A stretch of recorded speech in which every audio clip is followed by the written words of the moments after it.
Hey guys, it's Derek Tye here with the Tye Group, and today we are talking with Luke Williams.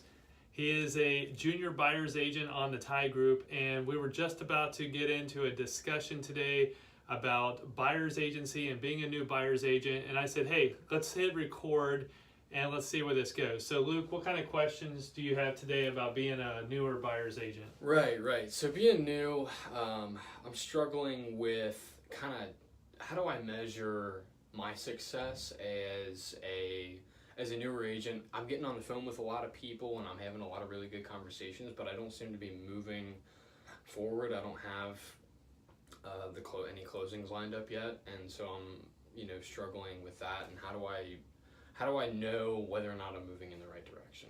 Well, I mean, this is a perfect question because not only new agents like Luke, but even experienced agents sometimes, your main key activity you want to be doing every day is lead generation.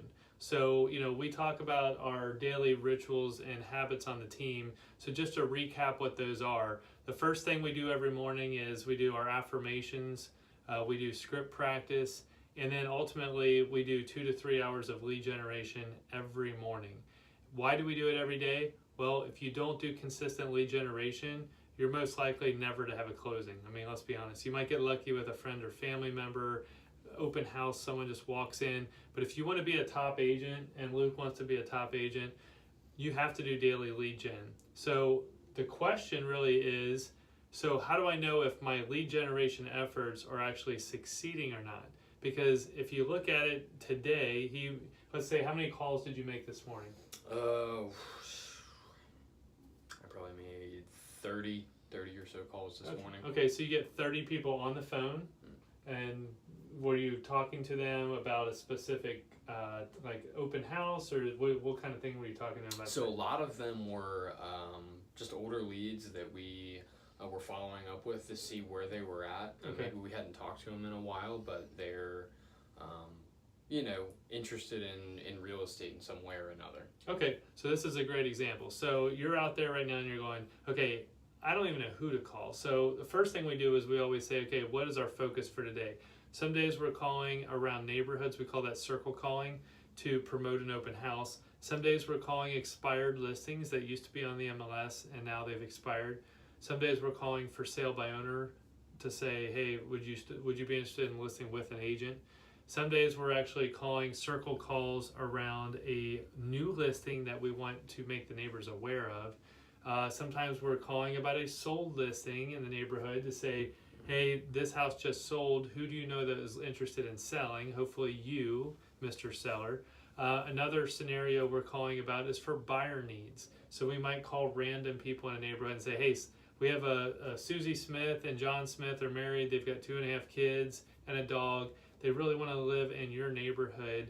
Do you know of anyone that's looking to sell their home right now? There's no good inventory on the market. So is that a good example of different ways that we do it? That's okay. Perfect. So you're talking to somebody, and if you're doing lead generation, you're really supposed to be talking to new people. So this is not lead follow-up, this is lead generation.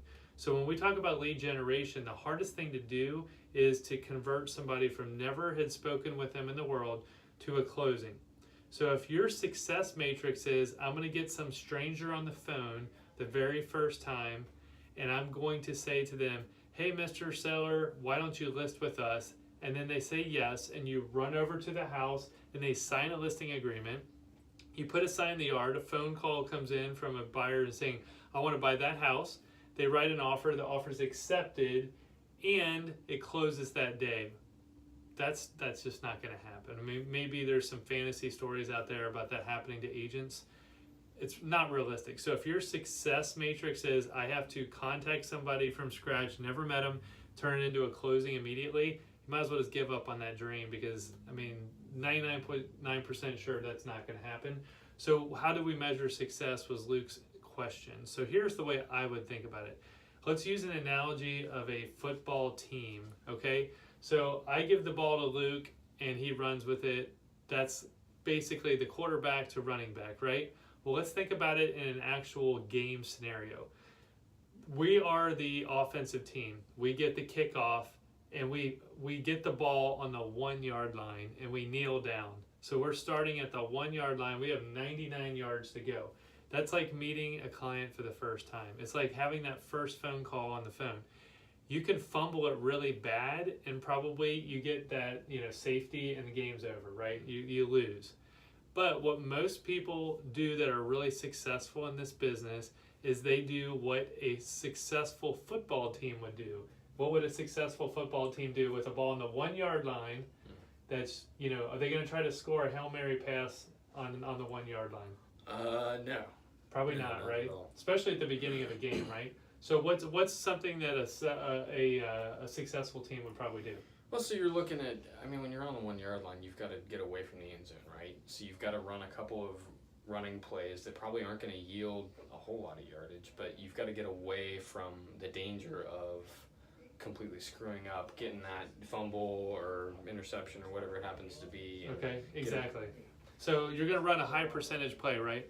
High percentage play that's going to ensure that you're not going to screw up the relationship, right? Because you don't want to say something offensive to this person, and you also want to continue the conversation another day. So in Luke's case, how do you measure success? Well, if it's the first time you've ever been on the phone with somebody, my recommendation is just build a little rapport. Don't be too salesy, and you want to provide value, right? So what's a value that you can add if you're talking to neighbors about a new listing that just came on the market? Well, I think giving them an idea or telling them what the price is, because a lot of people don't keep up with the market. They might be really surprised to find out, wow, that's worth a lot more than I thought it would be. Maybe I should check in and see what my home's worth. That's a perfect example. So to recap this, for Luke, he wants to make one small high percentage play. So he's going to be to the point, he's going to build rapport, and he's going to say, listen, Mr. Seller, you may not know this or not, but I've got some news about your neighborhood. Do you have 2 minutes? And they might be like, sure. Who doesn't have 2 minutes? That's a high percentage shot. I'm not saying let's meet for an hour. I'm saying give me 2 minutes.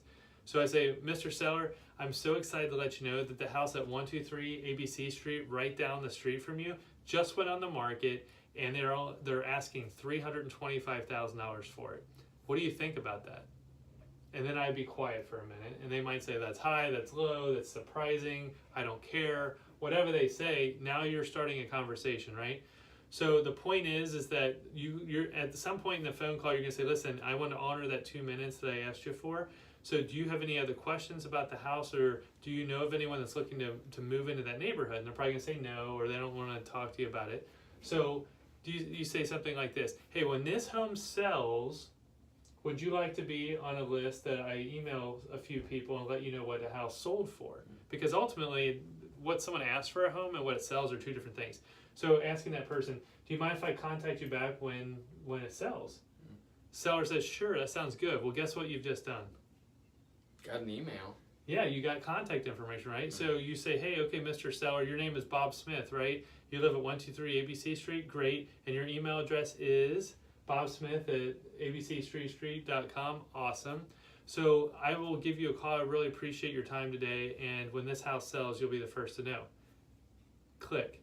Now, what have you done? You've just run a 5-yard play. Did you score a touchdown? No. Are you dancing in the end zone yet? No, not even close. So as a new agent, we have to get this mindset right, that we are just taking the ball and we're moving it a little bit closer down the field. The next time you call this guy, here's how the conversation goes. Hey, Mr. Seller, do you have 2 minutes? Yeah. Didn't I speak with you maybe? Yeah, 30 days ago, yeah. Yeah. Can you believe it? That house sold in 30 days. It actually sold in 1 day on the market. It took about 29 days to close. And Mr. Seller, I'm so proud to let you know what the sale price is. Are you still curious about that? Yeah, absolutely. Well, it sold for $325,000 right on the dot, full asking price. Wow. Huh. I didn't think that it would go for that much. That's really surprising. So this is the script, right? It's real super simple. So am I throwing a Hail Mary pass? No. All I'm doing is I'm going to say, okay, so let me ask you this question. Now that you know the price of this home, do you know of anyone else that would be interested in selling at this price in your neighborhood? And you might say, yes, no, I don't know, I'll think about that. So depending on the answer, we're just going to move the ball a little bit closer down the field. Now imagine 2 years from now, and you stayed in touch with this guy, because then you might call him every 90 days. Hey, do I have your permission to let you know if there's any other homes that have sold in the neighborhood? You might call the guy every 90 days and just say a simple thing like this.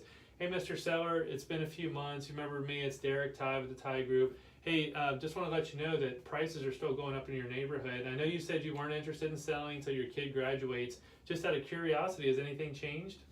Well, I don't know. We have noticed, and we've kind of been paying a little bit more attention since you've been talking to us, and I don't know. I think it maybe the time has come for us to move up and get into an even better neighborhood. Well, there you go. And there's your open door, right? So that might be your 20 or 30 yard pass play that gets you close to the end zone. Setting up a listing consultation and ultimately getting that house sold. So today's little coaching minute, really I just wanted to encourage you to recap this. If you are a new agent, buyer's agent, seller's agent, don't feel like you got to get it all done on one call. I mean, this is a long-term process. I've been doing this for 14 years. As of today, I've sold about 1,250 homes. I can tell you that years go by sometimes between having these successful conversations, and then years later, people are calling me back and wanting to do more business.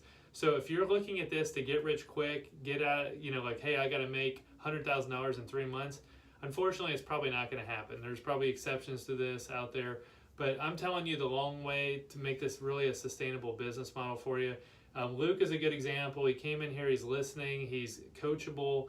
You need to find somebody that you can get with you either on the Skype or phone or in person that can coach you and mentor you like this. But I highly recommend finding someone that's already been there and done this for many years. That's not just a success story because the market's hot right now, but that's actually done it during the recession and other times too. If you have any other questions, go onto my website. It's derektye.com. You can follow us on YouTube and on the Roku network and on Facebook. We will talk to you soon. Thanks for being here, Luke. Absolutely. All Thank right. you. See you, man. Thank you. All right.